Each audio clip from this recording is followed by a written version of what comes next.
Welcome to this channel, ladies and gentlemen. Today I want to talk about zoning in Kisii County and in Kenya as a nation. But before I do that, if you're watching for the first time, always remember to subscribe, and that's the only way you can promote this channel, and you are always notified whenever we have content in this YouTube channel. So, zoning is one of the issues that is giving Azimio and Raila Odinga a sleepless night.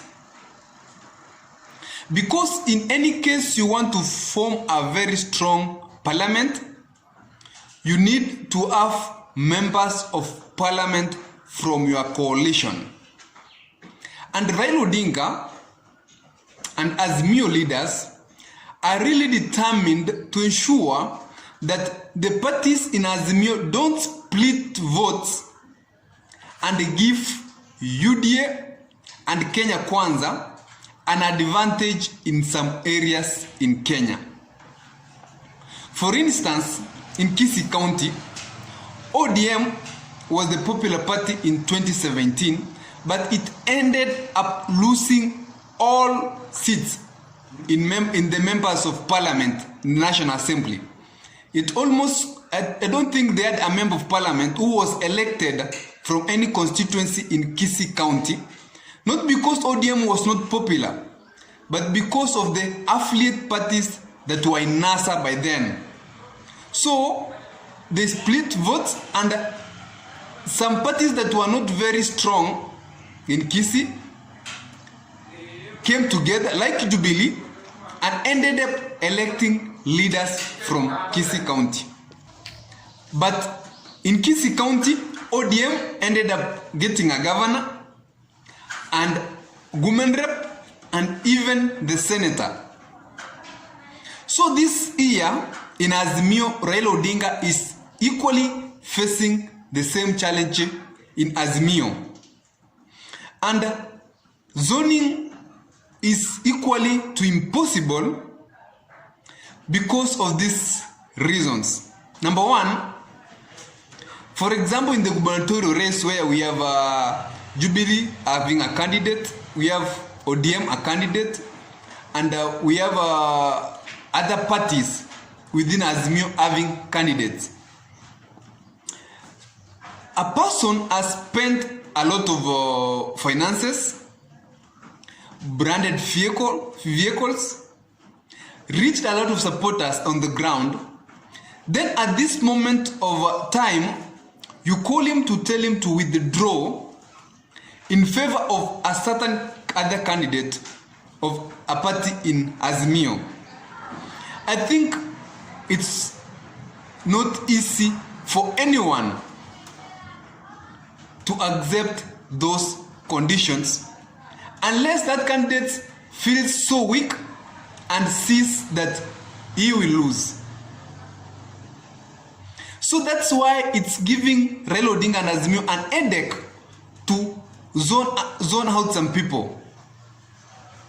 And in that case, in some places, remember like here in Kisii County, we have 4 governors from Azimio, and we have 1 governor from Kenya Kwanza, that's Machogu. And we have Jubilee ODM, and we have Mansu Nyamweya and Professor Sam Ongei. Those are 4 governors. Dividing votes of ODM when we talk on the party line. But when we are talking about Kenya Kwanza, their votage block is 1 for the UDA candidate, Bwana Machogu. So there are chances that if this scenario continues, they split the votes, ODM voting block, Machogu gets a few votes, but because of the split that will have been caused by the Azimio candidate, he penetrates through and wins. And this scenario cuts across the entire country. The reasons why that Azimio is disadvantaged to Kenya Kwanza, it's that if you look, the parties in Azimio are too many. as compared to the parties in Kenya Kwanza. Remember, initially William Ruto wanted Kenya Kwanza to be formed by UDA, and UDA only was the party that was going to run for president. But because of some circumstances, he accepted Amani, National Congress, and Ford Kenya, and later some parties from the larger Mount Kenya. But the parties are not many.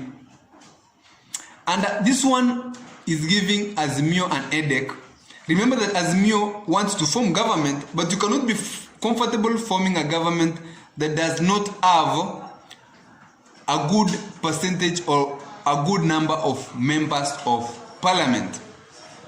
So that thing is causing conflicts in counties and constituencies, in some constituencies, and this might end up costing Raila Odinga some votes. We will see how it will play out. I will be informing you and I will be updating you. Thank you for watching, ladies and gentlemen.